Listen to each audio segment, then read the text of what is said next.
Lead with Legacy, the official podcast of IOL Global. Here, we will explore leadership that outlives titles and trends. Through conversations with faith-based and marketplace leaders, we will discuss integrity, conviction, and purpose. To learn more about us, visit us at iolglobal.com. Good morning and welcome to the Lead with Legacy podcast. We are so honored today. I'm here with my Director of Operations, Sloane Lott. And I'm also so honored and so blessed to be joined by Kimberly Edington. She is joining us. She's here local with us in Batesville as well. And she has a lot to share with us. She's got a lot going on. She's a very, very busy lady. She's got some exciting things coming up. I'm going to let her tell us more about who she is, what she's doing, what she has coming up, and then we'll go through some questions and just have a little chat. So Kimberly, will you introduce yourself and tell us who you are? Yes. Thank you for having me on here. It's an honor to be asked to be on this. And yeah, I love you guys. Y'all are doing great things and y'all have done great things in our community. So it really means a lot to me that you asked me to be on here. Like you said, I'm Kimberly Edington.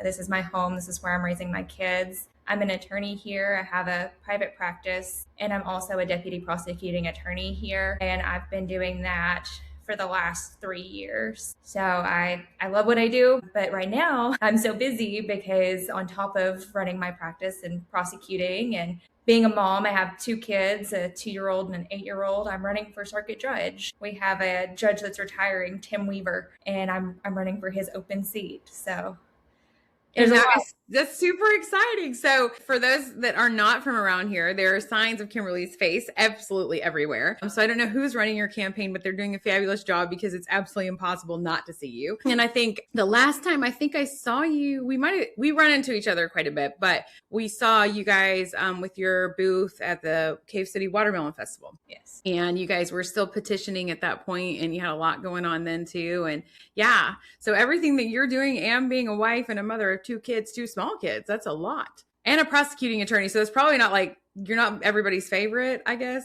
No, I don't make many friends in that position. Right. But you're doing good work. So that's what matters most. I'm going to let Sloane lead with a couple of questions and we're just going to have some free form talk and just talk back and forth and just learn a little bit more about you and what you're doing. So did you grow up in this area, Kimberly? You grew up in Batesville, right? Yes. I grew up on Ruddle Hill Circle, actually, over on West Side Batesville, graduated Batesville High School. So went to college, went to law school and came back. Yes. To practice here. Oh man, that's great. I love when people come back home, especially when they care about the community and they're talented. And so we're glad that you came back. Thank you for coming back. But how do you think living in Batesville, growing up in Batesville, did it shape your sense of justice or your sense of community responsibility? Just tell us a little bit about that. Yes. So Batesville is a very tight-knit community. Everybody knows everybody in Batesville. And 99.9% of the people in Batesville want to help you. So like I said, I grew up, poor family, Ruddle Hill on West Side, and we had so much community help. And that really encouraged me to get out of my bubble and really help the community in the way that they helped us. I had to deal with a lot of court as a kid, not because anybody was in trouble, but I'm the oldest of 7. We all have different parents, different mom or different dad, but we're all siblings. And so that forced us to go through a lot. And so I've seen the impact that the court system has not only on the families involved, but the entire community. And so that has really shaped me into using the community, helping the community, and having the community help you in every sense of justice, in every sense of court. Yeah, that's really good. It's obviously really passionate about it. And growing up with all of you like that, like both of my parents had really big families like that, 7 and 8 kids each side. And, growing up that way really shaped them in the way that they were in leadership and the way that they led their teams of people.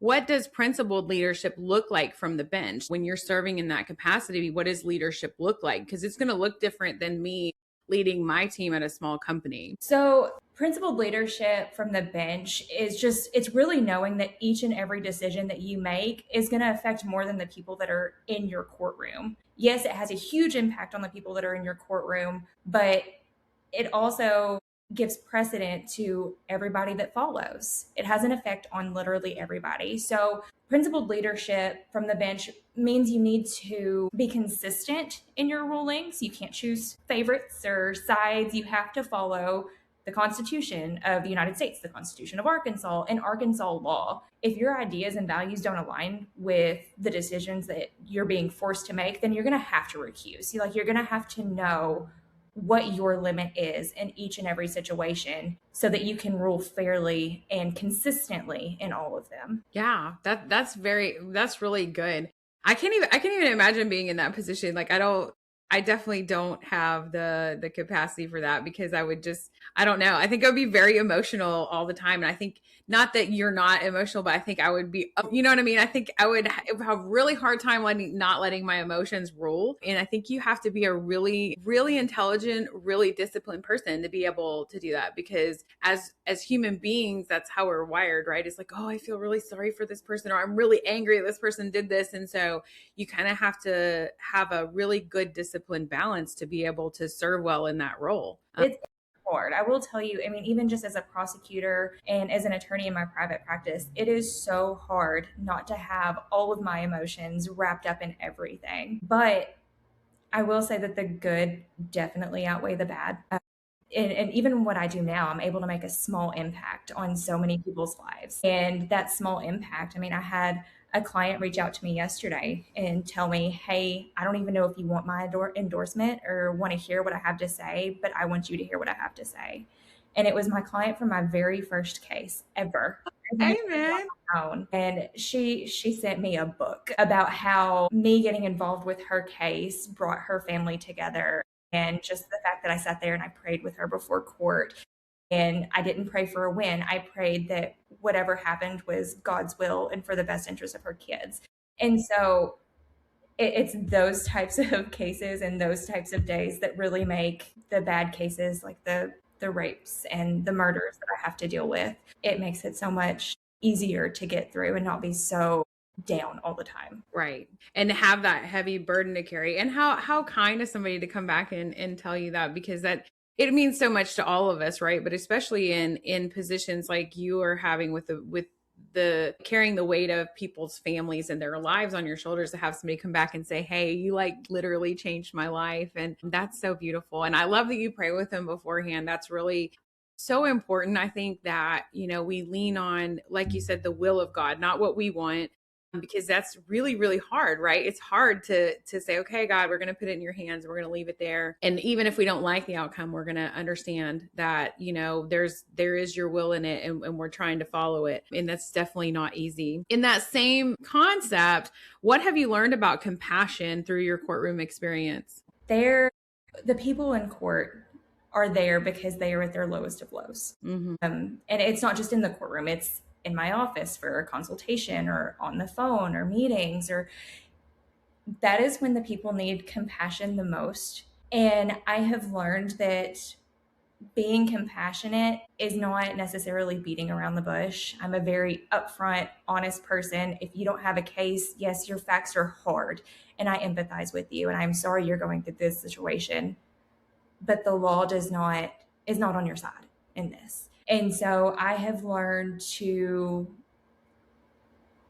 be completely brutally honest while still, hugging them, praying with them. They're at their lowest of lows, and they need somebody to treat them with dignity and respect and honesty. Yeah. And the truth, although sometimes it hurts, it's better. I would much rather somebody tell me the truth than not.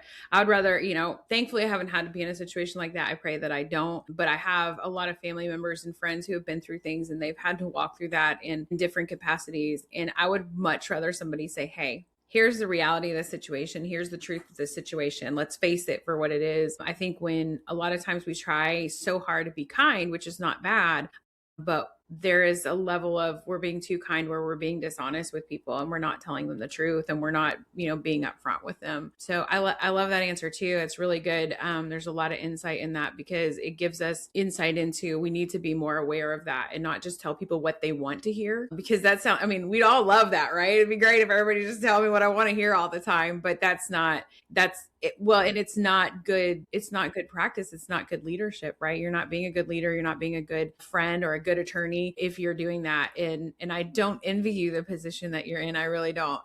I respect you and I admire you a great deal though, because especially not even to be doing what you're doing, but to be doing it as a woman and also like running a household and raising kids. And that's a lot. It's a lot going on. That's a heavy burden for you to carry too, but to take it and be compassionate in that you can be honest and kind with people and still steer them where they need to be is really amazing. And I admire you even more for that. So I'm sorry. I don't carry the burden alone. This is true. It's not just on me. I have a fantastic husband. Oh my God, he is my rock. I can go to him with literally anything, and he is a man of God. He leaves our house with faith. And so I would be completely lost without Jason Edington. And that makes a huge difference. And he's a force to be reckoned with, right? He's a lot, and that's good. And you know that you can rely on him and you can lean on him and he can be your strength, because I can only imagine that, at the end of the day, when you come home, you're just absolutely spent. And so it makes a big difference to have someone that supports you in what you're doing. And I know that he does, because we've run into y'all so many times and he is just like, this is my wife, Kimberly. She's, and he just absolutely adores you, and it shows all the way through. So you guys are an amazing couple. I think we call that a power couple, and I think it's fantastic. So all right, I'm going to let Sloane take over for a minute and answer or ask a few questions. Yeah. So one of my first memories of you in your professional capacity is Kimberly and I are proud Kiwanians. It's a civic organization here, and we get to serve our community that way. We love that. But you came in one day, we were having our lunch on Friday, and you said, as part of the juvenile court system, you wanted to set up a reward system too, right? It wasn't going to be just punishment. And so, because you needed them to trust you and to see what consequences were, right? Sometimes they're unavoidable, and sometimes consequences are compassion. Just getting back to that, right? Learning what happens when you make these choices that we can't abide them in community. And so this is what we have to do. And you asked, if anybody would just donate gift cards for fast food, or maybe to the movie theater, that when families were doing the right thing and kids were doing the right thing, when everybody was trying, you could say, hey, I see you trying.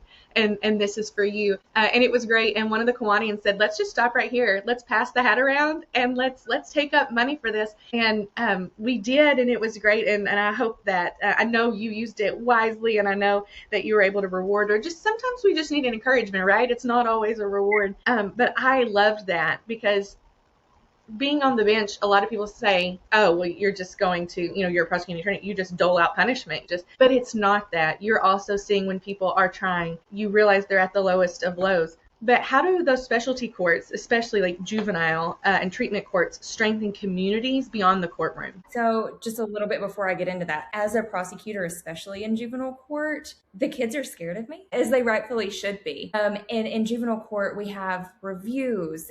And sometimes the reviews are positive and sometimes they're negative. And so when they see the person that is supposed to be there to punish them, tell them, hey, you're doing a great job. I am proud of you. That makes such a huge impact. And so that's probably my favorite part of the job. I love juvenile court. But juvenile court in particular is meant to shape the young minds. Most of the juveniles are in there because of their life experience. They come from a rough home, or they've been through some stuff. We have a lot of kids in there whose parents are constantly in the court system. Have you guys heard the song Bloodline by Jelly Roll and Alex Warren? No. It's a fantastic song, but the chorus is, let me pull this up real quick. The chorus is specifically, you don't have to follow in your bloodline. We've got each other, and if you've got tomorrow, then you've still got time to break the chain that left you scarred. From where you came from isn't who you are. I just got chills.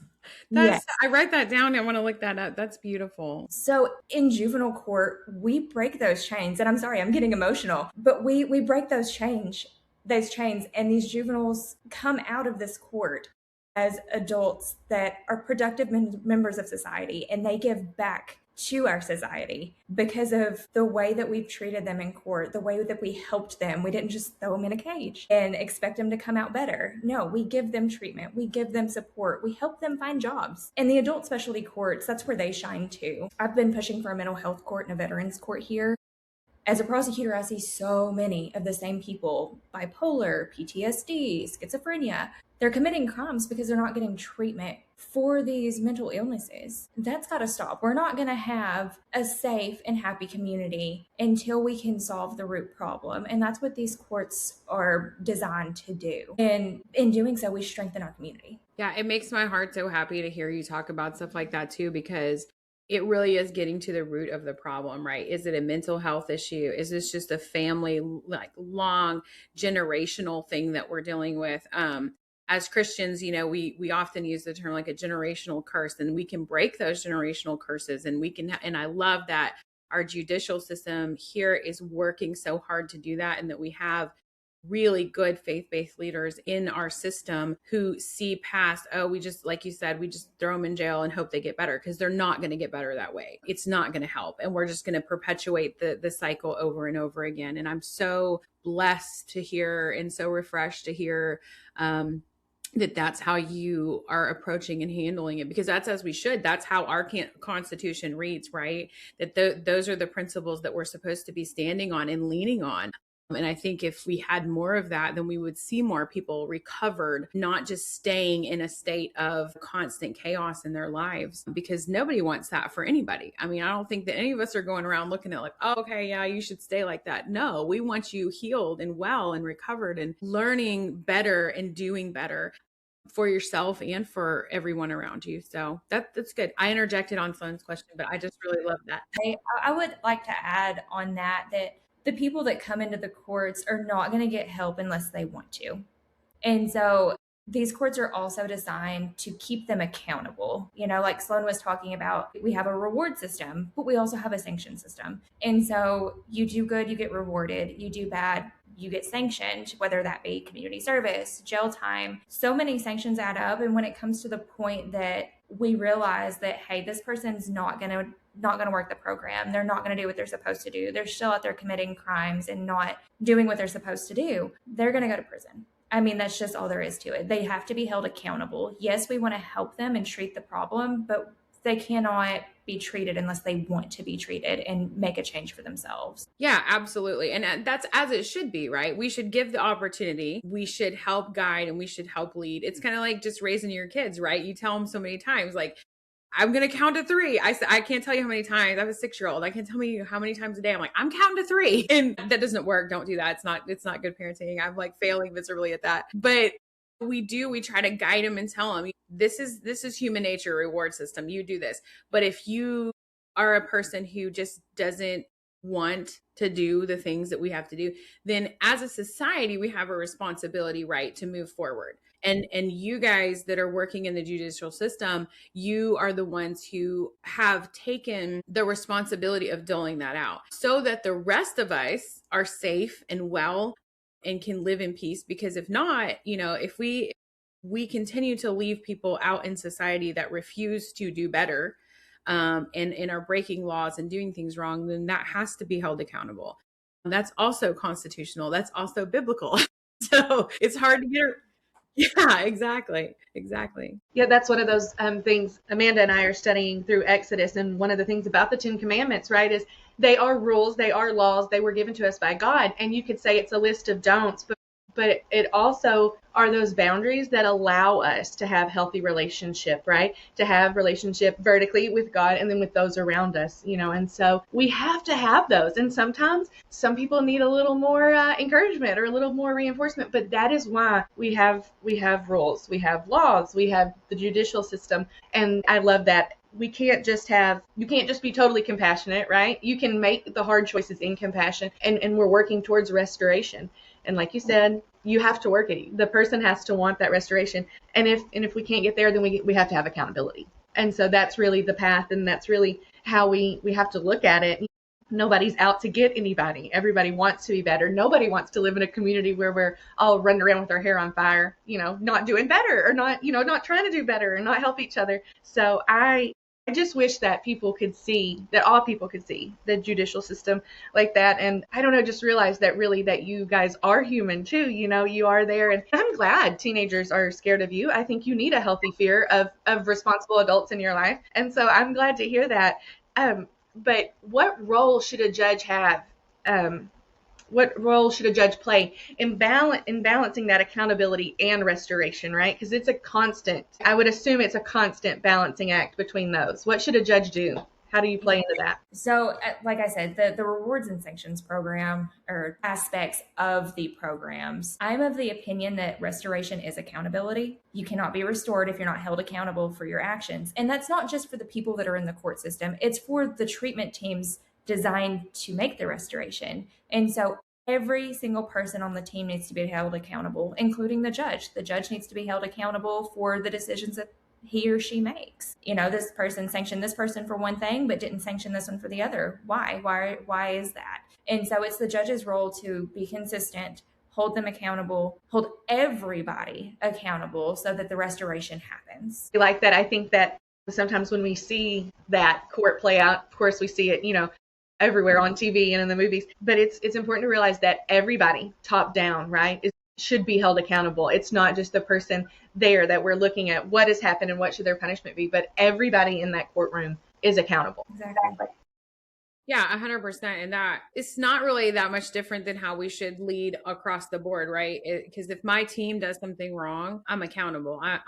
It falls on me as well to go to them and say, hey, what happened? Where did we fall apart here? What process did we not follow? Or, what is the situation? So as leaders, everyone on that team, like you said, should be accountable for what is going on in that particular situation. So let's shift a little bit. What exactly, I think you touched on it a tiny bit, but what exactly led you to pursue the role of circuit judge? So I saw the need in my community. First, like I said, Tim Weaver's retiring. So that opened up the opportunity to jump in. And Tim Weaver has done great things. He is a fantastic judge and he's leaving big shoes to fill. But I do see a need in our community for the treatment programs. We have a drug court that treats people with a drug problem. We don't have anything to treat mental health. Our prisons are full, and so is our state hospital, because we have so many people that are needing treatment and they're not getting it. I'm sure y'all have all seen the big fiasco over building a new prison over on the other side of the state, and the issues that are coming with that, the funding that's coming for that. Not everybody is a bad person. Not everybody that commits a crime is a bad person. I saw this need. I saw the same people in my courts over and over again for the exact same reason. And so I really wanted to jump in to bring these programs here. And I've spoken with the other judges. I've spoken with the other candidates running for judge. And before I even announced my candidacy, I was talking to these other people about these courts. I sat down, I asked my opponent to lunch one day and asked her, hey, what are your thoughts on this? She told me that she did not believe in these courts, that they don't work. And so that was really my final push. That was my decision to run for this position in particular, because this is the seat that has all the criminal cases.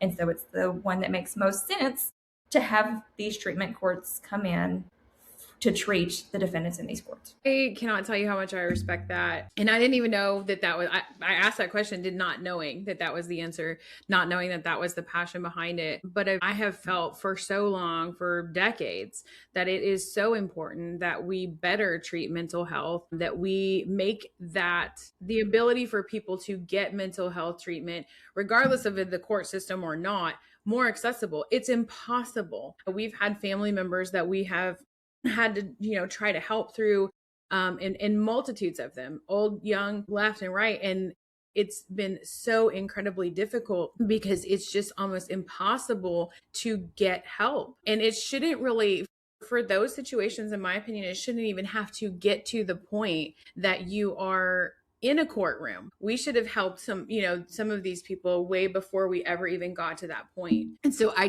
thank you. I want to sincerely thank you for fighting for that and for working towards that, because I think it's absolutely crucial that we quit putting everybody in prison. Not that there are not people who don't need to be in prison. I don't want to stand on that. I don't want anybody coming at me on that, because there are. And we, again, go back to, we have to keep, everyone safe, right? We have to make the right decision to keep everyone safe. But we also have a responsibility as human beings, as American citizens, as Christians, to treat people fairly and give them help where they need it. And if the root of the problem is a mental health issue, are we not charged to help with that? But it's so difficult. It's so difficult from so many standpoints. And so I really did not know that. And so that just really really warms my heart to hear that. And I mean, and it's not for every crime either, especially, if you have committed murder or rape, you are not eligible for this court in any shape, form, or fashion. And so I do think that should be noted, just to add to your point, that there are some people that need to be in prison. Yeah, absolutely. No doubt about that. Okay, so how do faith and family shape the way that you approach leadership and define success? Well, everything. It's everything.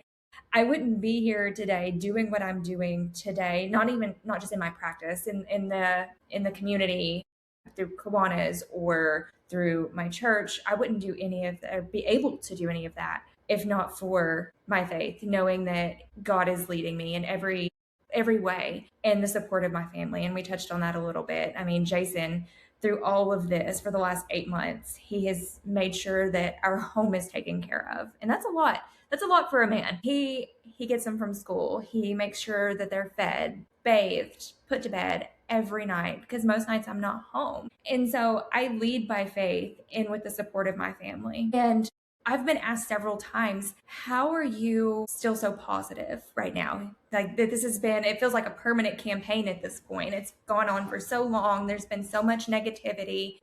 And my answer is always the same. I'm doing what I am called to do.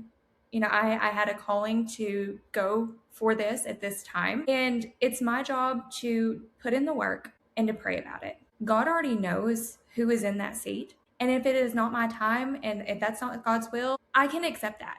Yes, I will be devastated, but I can also understand this is his time. He knows who's in that seat. He knows what's going to happen, and he knows why. And so that's why I'm so positive all the time. I know I'm doing what I'm supposed to do. Yeah, it's a big difference in our lives when we're walking in purpose, right? When we have really sought out, okay, God, this is the purpose of where you want me. And he may want you in that seat, and we may all rejoice when that happens. We of course will. And if he doesn't, then there was a time and a purpose for what you're doing right now and for the message that you're sending out right now. Is it your vision of what it should be if you don't win? No. To be fair, our vision is very rarely what his is. Now, if we are walking in his will and his purpose, and we are seeking out God's will in our steps and what we're doing, then often he will guide us and say, Kimberly, this is where I want you, or this is what I want you to do, or put that in our heart. This is the direction we need to go, and have the Holy Spirit speak to us, go left and go right. The Bible speaks very clearly about that. The same when I decided to reopen this business, it was not my design. It wasn't my design to do a podcast. Somebody asked me the other day, they said, what are you doing a podcast? And I was like, I have no idea. I was like, I don't know. It's just God put it on my heart. I have no idea why we're doing it. But we're doing it, and it's interesting and it's fun, and we're just putting it out there and seeing what he does with it. What an honor to have a conversation with someone who feels the same and who's putting their faith in God and seeking out his will in each step of what you're doing. Because what you're doing is not easy. Like you said, you don't get to be there for some of the things that you want to be there for. And as wives and mothers, that gets hard. It gets hard because we start feeling like we're failing at things and, we're not doing this or that. But you are very blessed to have a husband who does support you so well, and a team of people that support you, and who are rallying behind you. I just pray that I love your heart on it, because I pray that, regardless of what happens, of course, we hope you win, but, regardless of what happens, I love your heart that it's still God's will, and that you'll still keep going forward with what you're doing and the mission of what you're doing. All right. We have 2 questions that we ask everybody on the podcast when we wrap up. And so I'm going to let Sloane ask you the first one, and then I'll ask you the second one. So tell me a leader that you admire, and tell me why you admire them. Do y'all know Michelle Huff? Or have you heard of Michelle Huff? I have heard of her. So she was an attorney at Blair and Stroud here in Batesville. She was an attorney here for many years. She is now, and has been for many years, one of the circuit judges in the 3rd District, and that's just bordering ours. And I admire her so much because She's the type of judge who treats everybody the exact same. It's always with integrity, respect, and compassion. She's a judge that anybody who goes into her courtroom can lose and then not feel like they lost because of the way that she treats them. And it's really a hard feeling to explain, but she makes the practice of law so much easier. And I strive to be an attorney like she was and a judge like she is. She's brilliant. She explains her decisions and she's right most of the time. And she even, this is another thing that just adds to it. She recently started the drug court in Sharp County and she's running that. They've had 2 graduations from that program. So I really admire Judge Michelle Huff. That's beautiful. Yeah. That I was thinking, I was like, immediately when you said her name, I was thinking up in Sharp County because that's where my family's from, primarily is up there. And I was thinking, I know I've heard the name, and so that would be the association there. All right, so last question, because I know we've kept you on for a long time and you are very busy. When you think about your legacy as a leader, what lasting impact do you hope it will have on the teams and the professionals that you've worked with? So I really just want to make a positive impact on the community. I want the community to look at what I've done and what I've tried to do, and that push the community to want to do better on their own accord in their own professions and make their own positive impacts. I mean, what we do is hard. The days where we see somebody overcome an addiction, the way we see chains broken in the family cycle, those days absolutely outweigh the bad days. And I hope that any legacy I leave is one of positive impacts.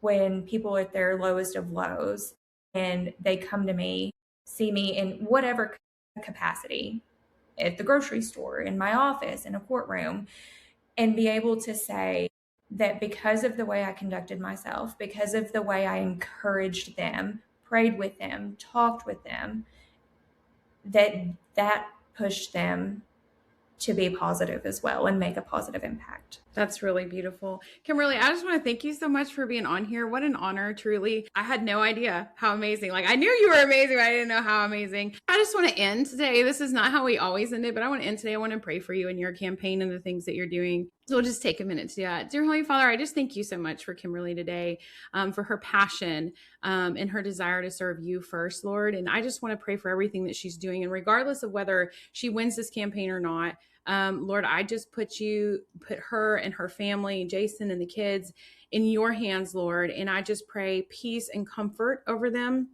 I pray that you would just give them a peace over all of this and give them the desire to keep going regardless of what happens, Lord, and following your will. And that they would be a testament to our community and to other people as well to serve you first, Lord. And I just thank you for everything that she has done, everything she is doing. I pray over her mother's heart that you would just give that peace and comfort as well. I pray over their marriage, Lord. I just pray peace and comfort and strength over their marriage. And I thank you that she has such a strong husband she can lean on. And I just thank you for the connection that we have. And I just pray for the future of everything that they're doing and for all the people that she's serving and for all the people she encounters in the courtroom, Lord. In Jesus' name, amen. Amen. Thank you. Thank you. Thank you. Thank you for being on with us. Honestly, it was really, really fun surprise. Like, I really didn't know what to expect. And so it was really, really awesome. Every single one of these conversations is so different and they've been so fun. And so we wish you absolutely all the best. I hope I run into you soon again. Yeah. Thank you. Thank you, guys. Thank you so much.